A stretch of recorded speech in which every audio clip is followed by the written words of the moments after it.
Good day everyone, so my name is Rahel Musa. My topic is all about the normal distribution. The normal curve is represented by a bell-shaped curve and its probability distributions is called a normal distribution.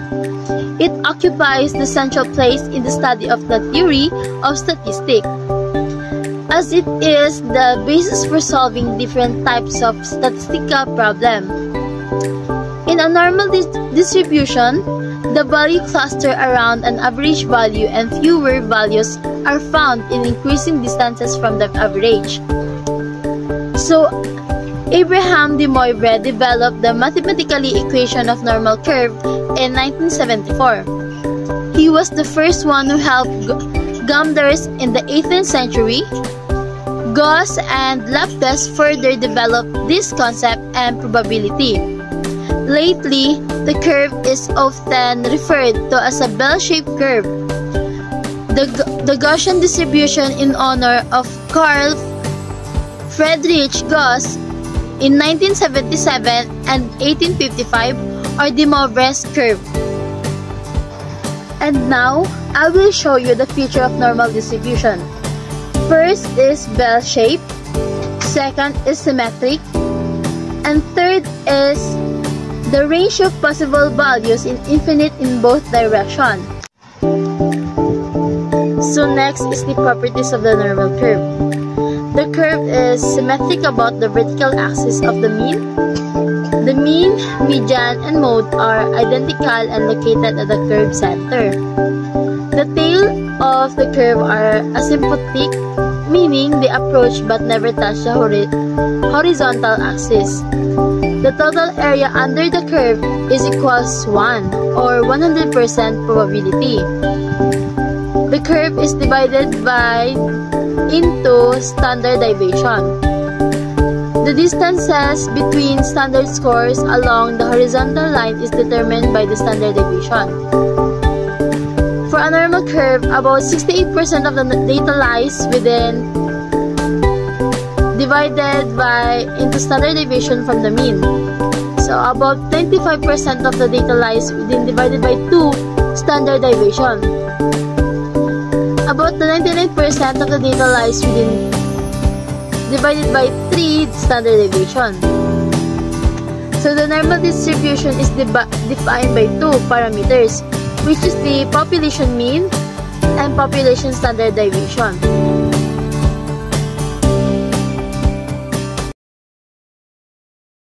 In standard scores, to determine the areas under the normal curve, we shall convert the original scores into the standard scores or z-scores.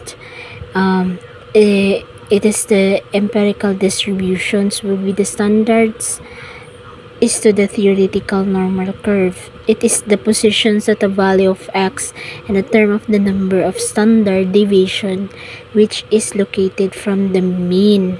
So, makikita natin dyan sa baba yung formula which is x is equals to x minus u and o.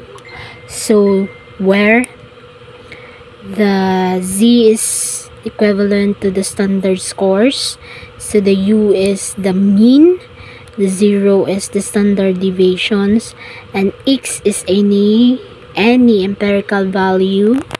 So, yan na yung sinasabi ko kanina, yung z is equivalent to standard score, u is the mean, and 0 is the standard deviation, then the x is the empirical value. Dadako naman tayo sa probability for non-standard normal random variables. And this standardizations process if x is any normal random variable with parameters u and o is the linear transformation. So meron tayong z is equals to x minus u divide o 0 will make z is the standard normal variable. This is an magiging x equals minus n, so close parenthesis m o 0 score then. So, same process pa rin yung formula na gagamitin. So, napalitan lang yung u at saka o square. Example niya is magiging ano siya, z is equals to x minus 0 u and divide 0, so magiging 7.5 minus 5 divide 10, so magiging 0.25 siya. Meron tayong normal distributions in the standard normal distribution. So meron tayong 0 is equivalent to 10 and u is equivalent to equal to 5.75, and sa standard normal distributions we have this 0 squared, equivalent siya sa 1, yun na yung kanina, and the z is equivalent siya sa 0.25, yun na yung sagot kanina sa answer na 7.5 minus 5 divide 10, which is yung 10 is nakuha natin siya since equivalent ng 0 is 10 man. So, i-divide mo lang yan siya, 7.5 minus 5, then divide to 10. So, lalabas na yung sa 0.25, which is makikita natin siya sa standard normal distributions ng sa baba, yung equivalent siya sa 0.25. So, hello everyone, my name is Bainaran M. Ukas, and my report is about calculating the normal distribution and this standard normal distribution. So, yung problem dito is nag-involve yung pagpa-find or paghahanap ng probability of a random variable x falling within a specific range of 2.5 to 7.5. So, when it follows a normal distribution, so the first step na gagawin natin ito is yung i-convert natin yung original values, which is the 2.5 and the 7.5 into z-scores. So, this is done using the formula. So, yung formula dito is yung z is equal to x minus u over 0, over o. So, yung x dito is yung original value, while yung u naman dito is yung mean of the distribution, which is the 5 in this case. So, yung parang O naman dito is the standard deviation of distribution, which is the 10. So, by standardizing, itatransform natin yung original normal distribution into a standard normal distribution with a mean of 0 and a standard deviation of 1. So, mas napapadali natin yung paggamit ng ng standard normal distribution table. So, sa paggamit naman ng standard normal distribution table, since yung standard normal distribution table, yung nagpo-provide ng probabilities for different z-scores, hahanapin natin yung z-scores na nakalculate natin. So, makikita natin dito yung negative 0.25 and 0.25. So, sa table na ito. So, yung table yung nagbibigay ng probability of z-score na kung saan makikita natin na it is less than or equal to the given value. So, makikita natin yung probability of z less than 0.25 is equal to 0.5987. So, another z, probability of z less than negative 0.25 is equal to 0.4013. So, ito yung nakakulit natin as 1 minus probability of p, or probability of z is less than 0.25. So, sa pagkakalculate naman ng probability natin, yung probability of x being between the 2.5 and 7.5 is equivalent to the probability of the standardized z-score being between negative 0.25 and 0.25. So, ikakalculate naman natin yung probability by subtracting the probability of z being less than negative 0.25 from the probability of z being less than 0.25. So, here, the probability of 2.5 less than x is less than 7.5 is equal to probability of negative 0.25 less than z and less than 0.25 is equal to probability of z less than 0.25 minus probability of z less than 0.25 is equal to 0.5987 minus 0.4013. So, i-equal natin siya So, ang sagot nito is 0.1974. So, therefore, yung probability of x falling between 2.5 and 7.5 is 0.1974 or 19.74%. So, yung problem na nag-i-involve na dito is to find the probability of a random variable x being greater than or equal to 9. So, when it follows a normal distribution, ito yung steps natin.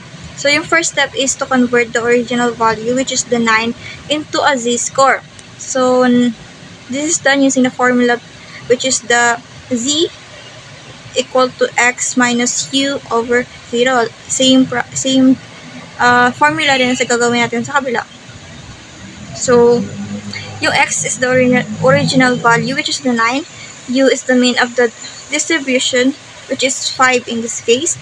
And 0 is the standard deviation of the distribution, which is 10. So, by standardizing, itatransform natin yung original normal distribution into a standard normal distribution with a mean of 0 and a standard deviation of 1. So, mas napapadali natin yung paggamit ng standard normal distribution table.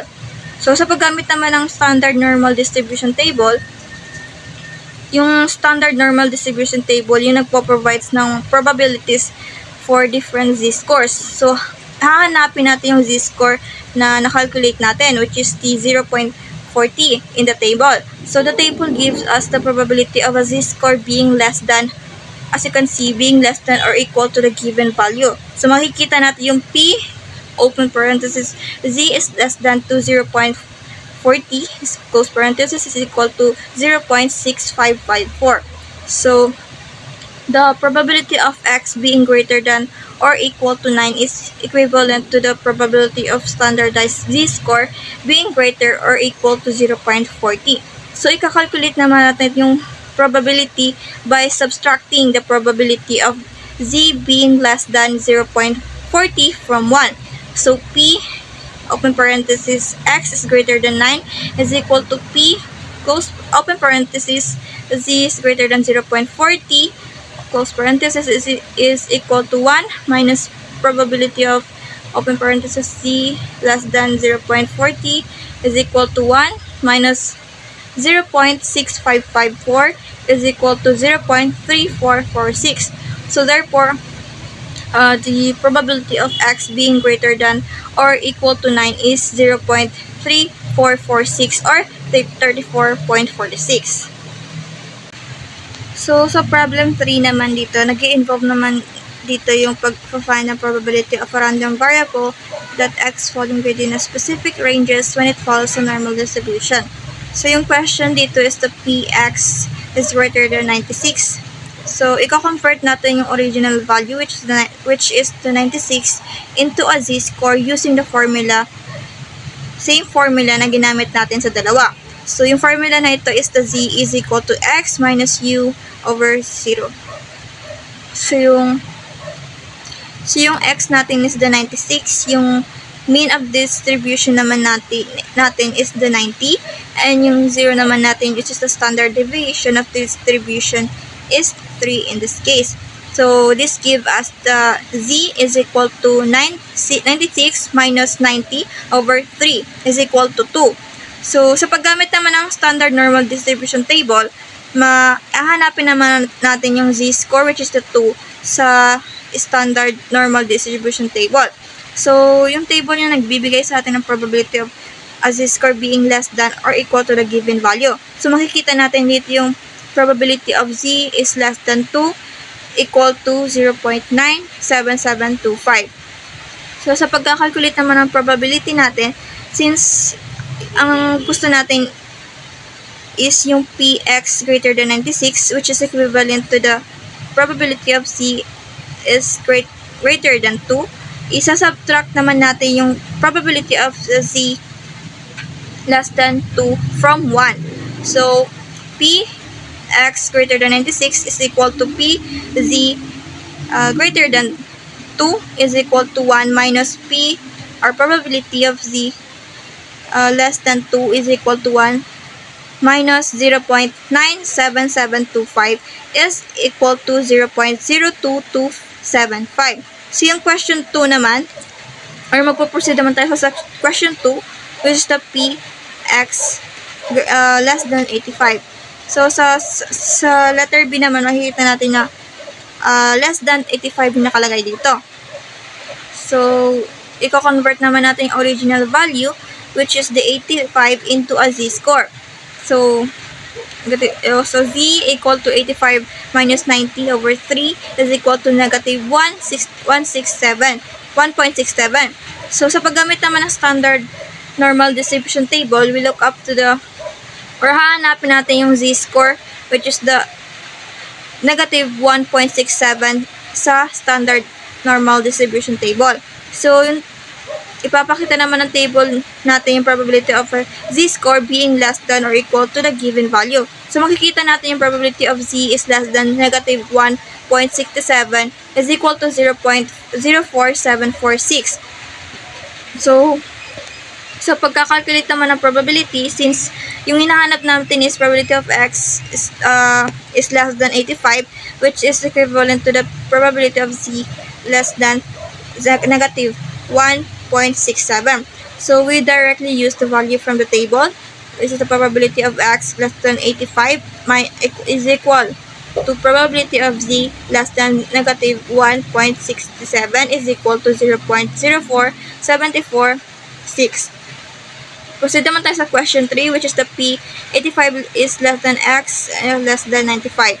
So, i-convert naman natin dito yung both original values, 85 and 95, into z-scores. So, makikita natin ito na z1 is equal to, so yung formula dito is z1 is equal to 85 minus 90 over 3 is equal to negative 1.67.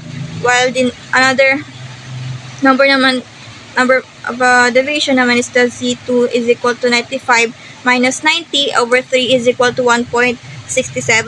So, sa paggamit naman ng standard normal distribution table, hahanapin naman natin yung both, yung parehong z-scores ng negative 1.67, pati na rin yung 1.67 sa standard normal distribution table.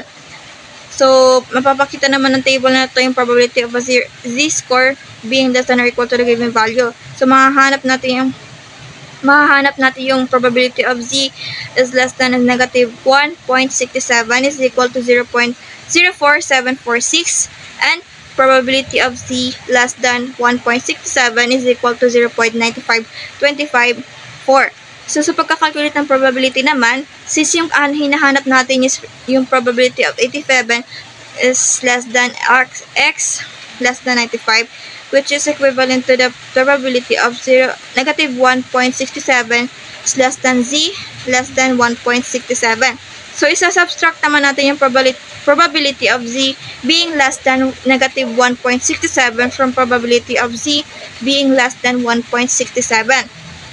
So, the probability of 85 less than x less than 95 is equal to probability of negative 1.67 is less than z less than 1.67, and is equal to p probability of c less than 1.67 minus probability of c less than negative 1.67 is equal to 0.95254 minus 0.04746 is equal to 0.90508. So, magbibigay lang ako ng mga key concepts dito is yung standardization. So, ito yung pagtatransform ng normal distribution to a standard normal distribution with a mean of 0 and standard deviation of 1. So, yung standard normal distribution table naman is yung table na ito yung nagpo-provide ng probabilities for different z-scores. While the probability of a range naman, ito yung probability of a random variable falling within a specific range na calculated by subtracting the probabilities of the lower and upper bounds. Yung nakalagay naman dito na symmetry of normal distribution, yung normal distribution is symmetrical siya around its mean. So, by understanding these means and applying the appropriate formulas in table looks up, masasolve natin yung mga probability problems involving normal distributions by this.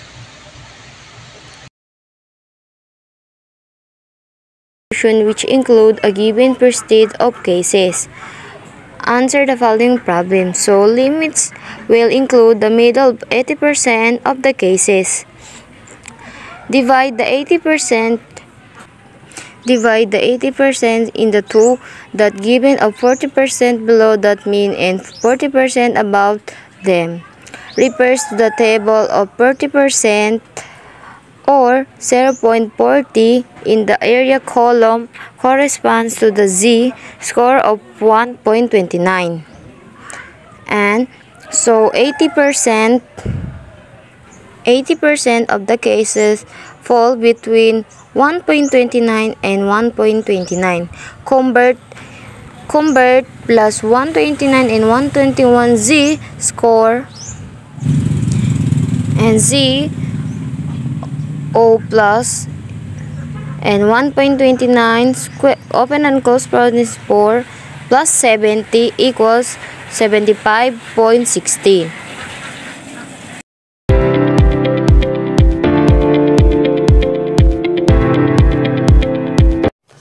Good day everyone and Assalamu alaikum.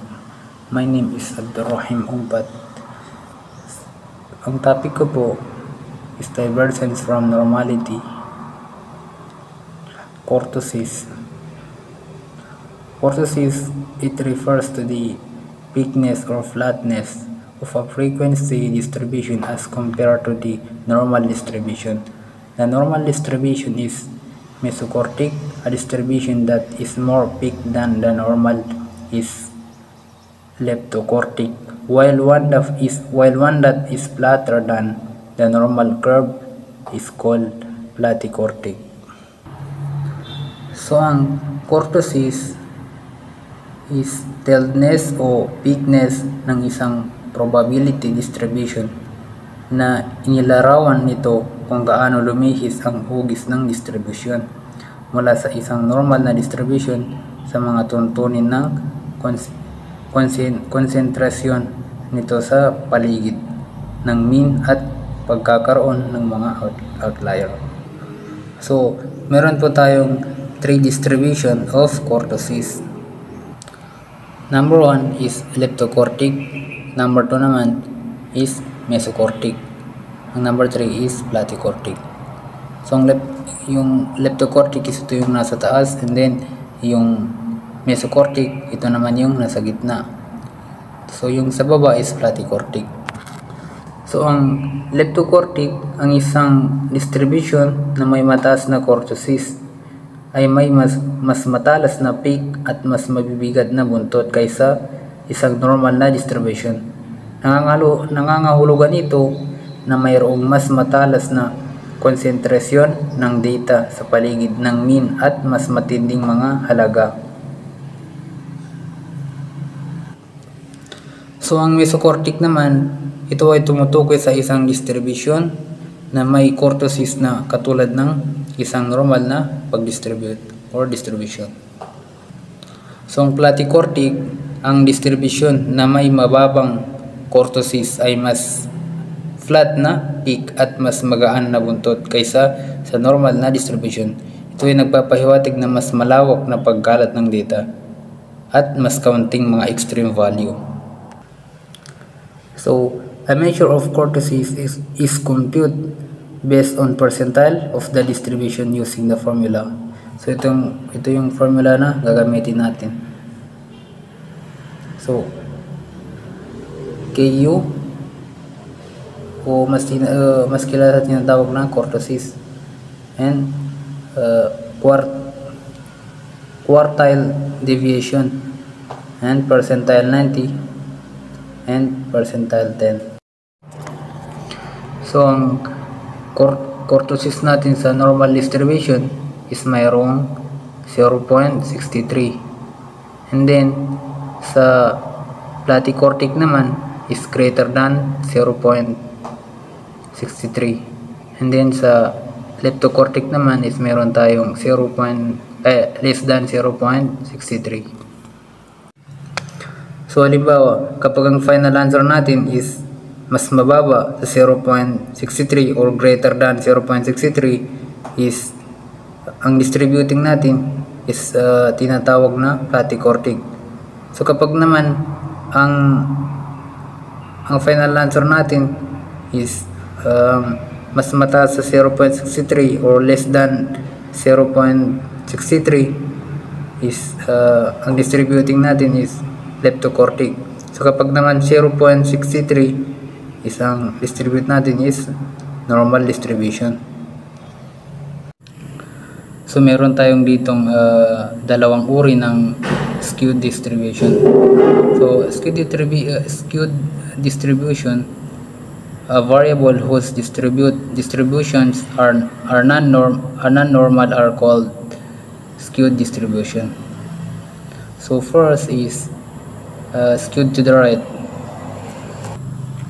So ang skewed to the right, a distribution that is skewed to the right has a tail that is longer to the right end.